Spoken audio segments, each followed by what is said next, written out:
Makanya saat ini boleh dikatakan salah satu yang paling ahli tentang kebijakan pembangunan dan pemberdayaan desa ya Pak Nasrun An-Nahar. Jadi sangat cocok untuk narasumber, dan kami sangat berterima kasih kepada Pak Nasrun, staf khusus Bapak Menteri Desa, PDT dan Transmigrasi atas perkenannya untuk menjadi narasumber pada webinar pagi hari ini.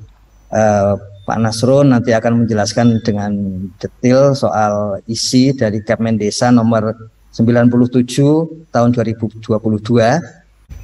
Apa sih inflasi itu begitu? Karena kita nanti akan ngomong ke warga masyarakat desa, kita akan ngobrol, berdiskusi, bermusyawarah desa dengan berbagai lapisan masyarakat desa. Dalam membahas inflasi mudahnya tidak perlu dengan bahasa-bahasa yang rumit, intinya kenaikan harga barang dan jasa secara umum dalam kurun waktu tertentu gitu. Kalau dirasakan di desa ada harga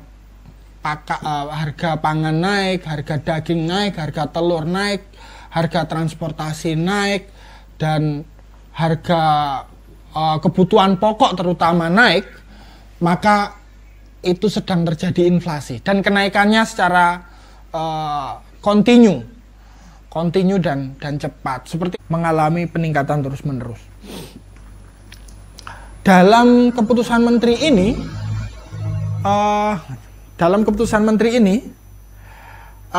ada dua aspek penting. Yang pertama pengendalian inflasi dan tentunya mitigasi dampak inflasi. Pengendalian inflasi ini pada intinya adalah upaya untuk agar tidak terjadi kenaikan harga barang, gitu mudahnya. Pengendalian inflasi adalah upaya agar tidak terjadi kenaikan harga barang.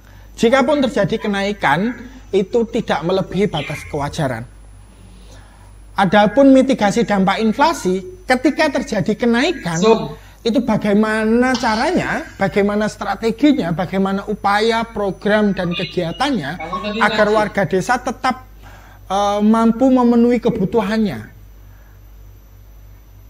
agar kemampuan warga untuk membeli produk, agar kemampuan warga untuk mengkonsumsi itu tidak melemah begitu ya. Jadi pengendalian inflasi itu bagaimana agar harganya tidak naik.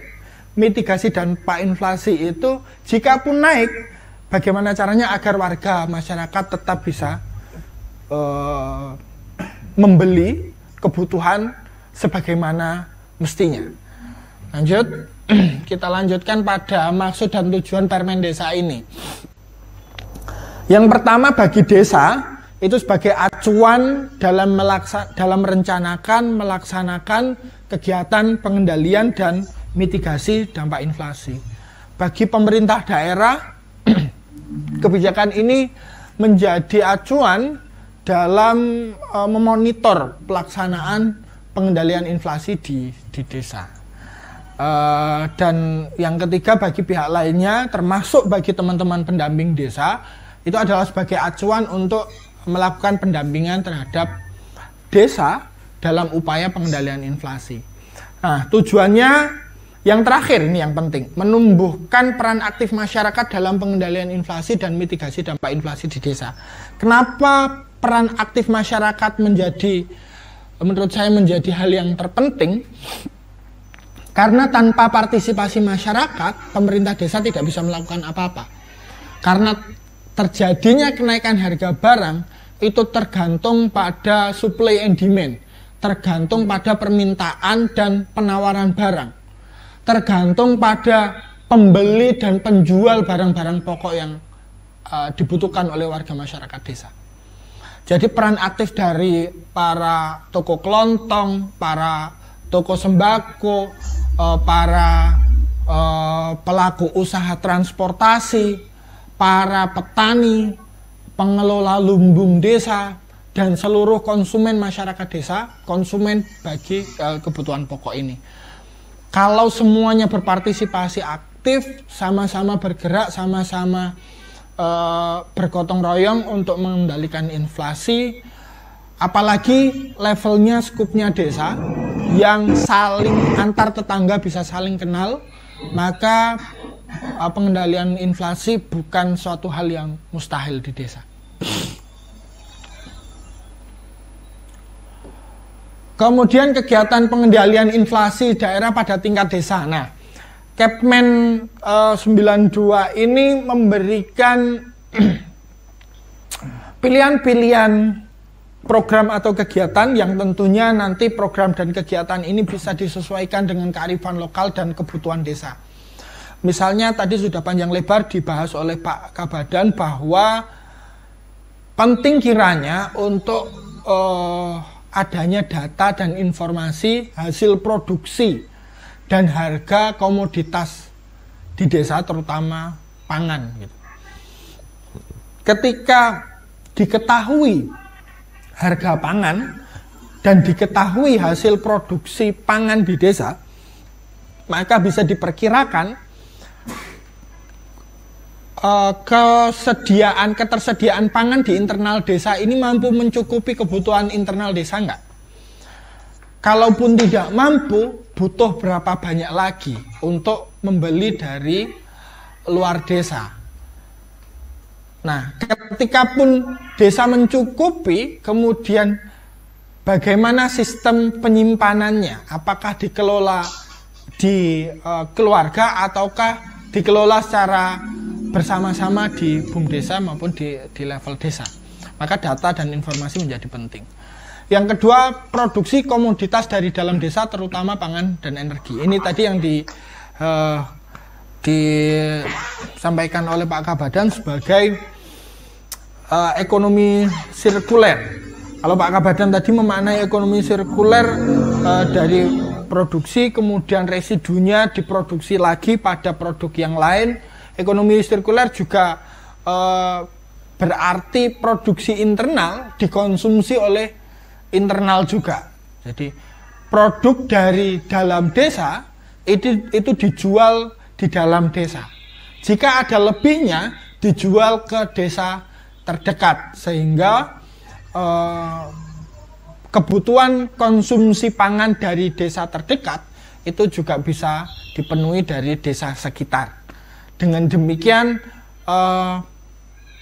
kebutuhan tambahan atau biaya untuk transportasi dapat diminimalisir, sehingga harga pangan juga, kenaikan harga pangan juga bisa ditekan. Kemudian pengelolaan ketersediaan komoditas di desa, terutama pangan, dalam artian bisa dalam makna lumbung pangan ataupun lumbung komunal. Kemudian ada juga bantuan kepada kelompok pengelola usaha tani dan nelayan, bantuan kepada unit usaha angkutan bahan pangan pada BUMDesa. Jadi dimungkinkan untuk menekan harga pangan di desa bagi pengelola usaha angkutan.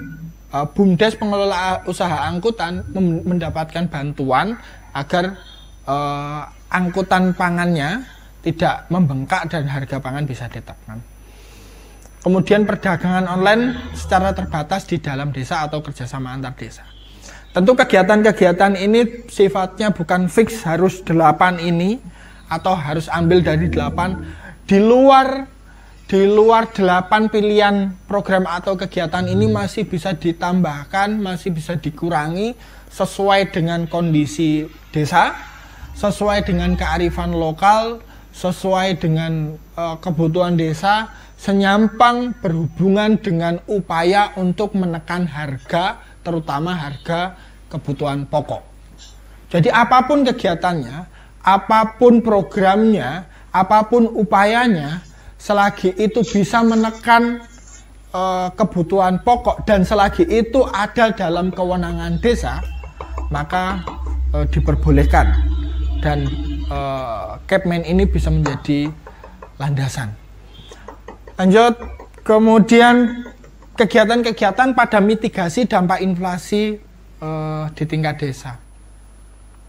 Ini sudah kegiatan yang biasa kita lakukan di desa. Dari awal adanya dana desa, diupayakan, ditekankan difokuskan dan diprioritaskan agar PKTD segala aktivitas pembangunan dan pemberdayaan masyarakat desa harus diutamakan dengan pola padat karya tunai desa. Kenapa?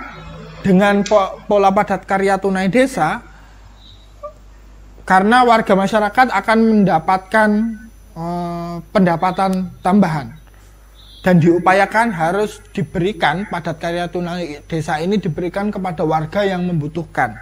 Tadi di awal keberpihakan pemerintah dalam penanganan inflasi ini terutama pada warga miskin dan warga miskin ekstrim. Maka PKTD baiknya disalurkan kepada anggota keluarga yang keluarganya itu terkategorisasikan sebagai keluarga miskin atau miskin ekstrim, sehingga daya beli warga miskin itu tidak melemah. Kemudian bantuan langsung tunai dana desa ini juga ada nantinya dalam Permendes Prioritas Penggunaan Dana Desa tahun 2023, dan juga ada dalam Kepmen Penanganan Inflasi ini bahwa BLT dana desa pada tahun ini dan pada tahun 2023 nantinya diarahkan untuk mitigasi dampak inflasi dan penghapusan kemiskinan ekstrim. Yang ketiga, penyaluran dana bergulir masyarakat oleh BUMDesa Bersama LKD atau BUMDesa Bersama hasil pembentukan atau transformasi dari ex-PNPM Mandiri Perdesaan. Kita tahu bahwa BUMDesa Bersama LKD ini bergerak pada usaha penyaluran dana bergulir, pemberian bantuan usaha ekonomi produktif